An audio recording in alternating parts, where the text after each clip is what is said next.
ഇന്ത്യയിൽ കർണാടകയിലാണ് ആദ്യം ഇഡലി എത്തിയത് എന്നാണ് വിശ്വസിക്കപ്പെടുന്നത്. AD 920 കന്നഡ ഭാഷയിൽ ശിവകോടി ആചാര്യൻ എഴുതിയ വദ്ധാരാധന എന്ന പുസ്തകത്തിലാണ് ഇഡലിക എന്ന പേര് ഇഡലി പ്രത്യക്ഷപ്പെടുന്നത്.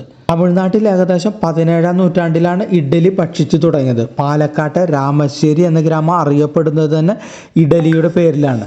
ഇഡലിക്ക് ഒരുപാട് ആരോഗ്യ സവിശേഷതകളുണ്ട്. ഭക്ഷണം പൊളിക്കുമ്പോൾ ലഭ്യമാകുന്ന folic acid, niacin, thiamine, antibiotic തുടങ്ങിയവ ആരോഗ്യത്തിന് ഗുണം ചെയ്യുന്ന ഘടകങ്ങളാണ്. ഇതെല്ലാം ഇഡലിയിൽ അടങ്ങിയിരിക്കുന്നു എന്ന കാര്യം പലരും അറിയാതെ പോകുന്നു. ഇത്തരത്തിലുള്ള നമ്മുടെ പൈതൃക ഭക്ഷണ പദാർത്ഥങ്ങൾ വിട്ട് ന്യൂജൻ ഭക്ഷണത്തിന് പിന്നാലെ പോകുന്നവർ നിമിഷ നേരം നമ്മുടെ രസമുകുളങ്ങളെ ത്രസിപ്പിക്കുന്ന രുചിയെ മാത്രമേ അനുഭവിച്ചറിയുന്നുള്ളൂ.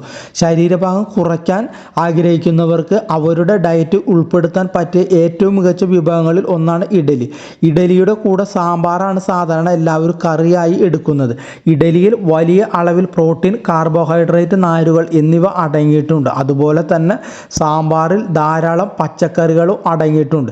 ഈ ഭക്ഷണം പൂർണ്ണമായും ആരോഗ്യകരവും സ്വാദിഷ്ടവുമാണ്. 30 ഗ്രാം ഇഡലിയിൽ നിന്ന് 40 കലോറി ഊർജ്ജം ലഭിക്കും. അരിയുടെയും ഉഴുന്നിൻ്റെയും അനുപാതം കൃത്യമാണെങ്കിൽ ഇഡലി നല്ല പഞ്ഞി പോലെ ഇരിക്കും.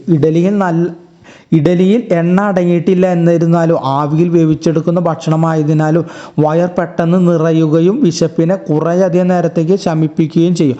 മാത്രമല്ല പോഷകങ്ങളാൽ സമ്പുഷ്ടമാണ് ഇഡലി. അതുകൊണ്ട് ഇഡലി പ്രഭാത ഭക്ഷണത്തിനു മികച്ചതായി കണക്കാക്കുന്നത്. ഇഡലി ഭക്ഷണത്തിൽ ഉൾപ്പെടുത്തുന്നതിന് ശരീരഭാരം കുറയ്ക്കാൻ സഹായിക്കും.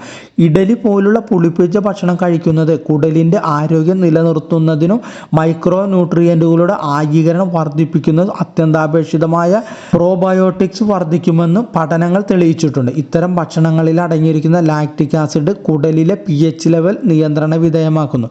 ഇഡലിയിൽ ധാരാളമായി അടങ്ങിയിരിക്കുന്ന ഫൈബറും പ്രോട്ടീനും ദഹന പ്രക്രിയ എളുപ്പമാക്കാനും ഭാരം കുറയ്ക്കാൻ സഹായിക്കുന്നു. ഇഡലി മാവിൽ അടങ്ങിയിരിക്കുന്ന ഉഴുന്നുപരിപ്പിൻ്റെ സാന്നിധ്യം ശരീരത്തിൽ അയണിൻ്റെ സാന്നിധ്യം വർദ്ധിപ്പിക്കാൻ സഹായിക്കുന്നുണ്ടെന്ന് ഗവേഷകർ പറയുന്നത്. ബഹിരാകാശത്തേക്ക് പോകുന്ന ഇന്ത്യക്കാരുടെ മെനുവിൽ ഇഡലി ഉൾപ്പെടുത്തിയിരിക്കുന്നു. 2 രൂപ നാണയത്തിൻ്റെ വലിപ്പത്തിൽ ഉണ്ടാക്കുന്ന ഇഡലികളുടെ ഈർപ്പം മുഴുവനായി വലിച്ചെടുത്ത ശേഷമാണ് ബഹിരാകാശ സഞ്ചാരികൾക്കായി ഇഡലി പാക്ക് ചെയ്യുന്നത്. സമീകൃതാഹാരം തേടുന്ന മലയാളികൾക്ക് മുമ്പിൽ ആദ്യം എത്തുന്ന വിഭവം ഇഡലിയും സാമ്പാറും തന്നെ. ആധുനികവൽക്കരണം മലയാളിയുടെ ആഹാരക്രമങ്ങളെ മാറ്റിമറിച്ചെങ്കിലും ഇഡലി പെരുമ ഇന്നും മുന്നോട്ട് പോയിക്കൊണ്ടിരിക്കുന്നു.